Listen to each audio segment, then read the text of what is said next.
Hello everyone, my name is Tracy Crank and I'm the civil celebrant overseeing Harry's funeral today. On behalf of Harry's family, I'd like to thank you all for attending this ceremony today to pay your respects and to acknowledge a life well lived.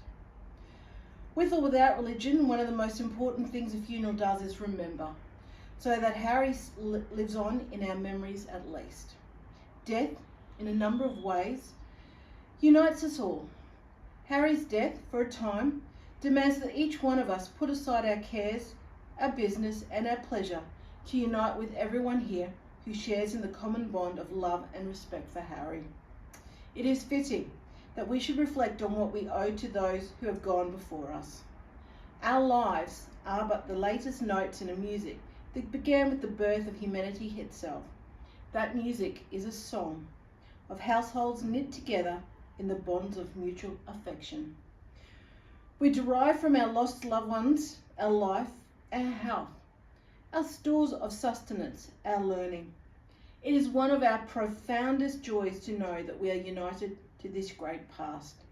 As Auguste Comte said, to live in thought with the dead is one of the most precious privileges of humanity.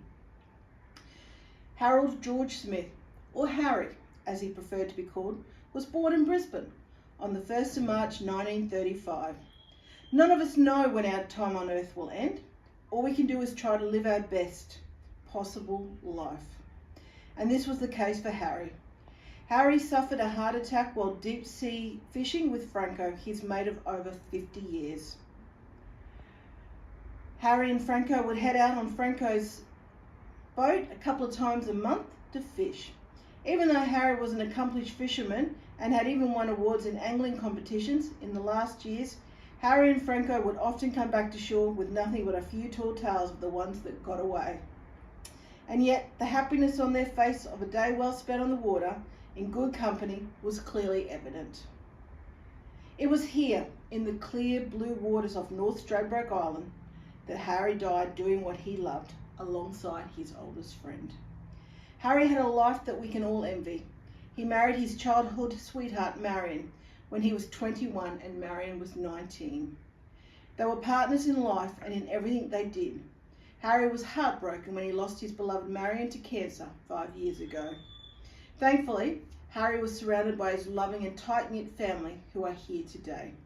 His daughter Tempest, his 3 sons, Adrian, Christian and Eric, and his 4 grandchildren, Zale, Dylan, Kai and Fletcher.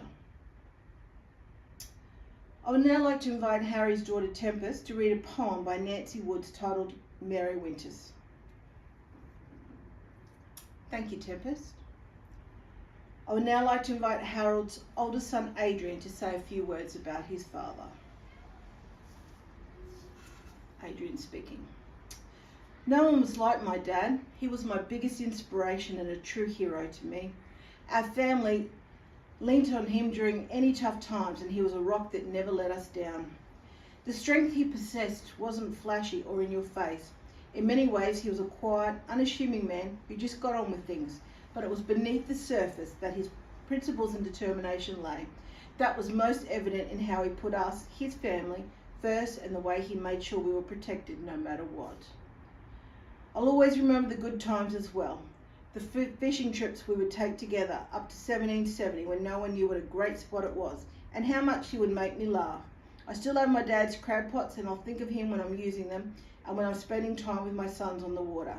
Dad, if it's in your power, please help me land the biggest fish I can. It's hard to imagine a life without him and I will miss him dreadfully.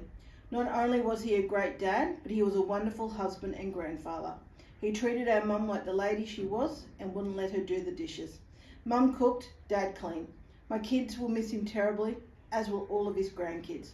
My dad harks from a time when your word was your bond and he had values that have been instilled in all of us kids. We all have a lot of memories to cherish from being in his presence. Thanks for being such a great father. Thank you, Adrian. You paint a lovely picture of the gentleman Harry was. Harry's friend Franco would now like to say a few words. Thank you, Franco. Harry's family have compiled some wonderful photos of Harry. We're going to spend the next few minutes taking a walk down memory lane, accompanied by some of Harry's favourite songs. Harry's favourite music: Frank Sinatra, I Did It My Way, Barbara Streisand, Memory, and Vera Lynn, We'll Meet Again. I hope you enjoyed that presentation. I now invite you all to stand and in single file come forward and lay one of Harry's many fishing lures on his coffin as you say goodbye. Tempest, could you please come forward with your family behind you and grab a fishing lure? All please follow me accordingly. As we say our final goodbyes to Harry, his family would like to thank you for coming and ask that you join them at the Surf Lifesaving Club afterwards for a drink and afternoon tea, where you can share some of your favourite Harry stories and memories with those he's loved. May Harry's memories live on through you all.